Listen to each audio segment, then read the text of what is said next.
Hey friends, in this video, I'm going to show you how to track your package on Amazon.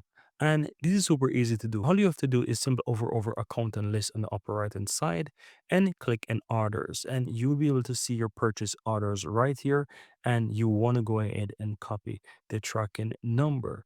Now, if you don't know how it actually works, just simply go ahead and click the menu on the upper left hand side and scroll down to where it says customer service, and you want to go ahead now and scroll down towards the bottom of this page and click and track your order. Here you'll be able to find details of how this actually works, and so you want to go ahead and read this through. But all you have to do is go ahead and follow the steps to track your order from this page, as I mentioned before. Just simple over this on the upper right hand side and click on orders, and you'll be able to track your package. Now, if for example you have international packages or you're still having issues not able to get enough information about your orders, and you have for example the tracking ID, go ahead and copy the tracking number, and you want to open up your Nether browser and just simple type in track.amazon.com, and you can enter the tracking ID right here and it track, and this is going to allow you to track your packages on Amazon. So this is the best way if you're not able to get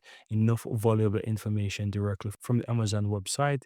You can easily go ahead and copy the tracking ID or the tracking number, head over to track.amazon.com, enter the tracking ID that you have, and track your package. This is a better way how to do it as well. But that's it, guys. Very easy and very simple.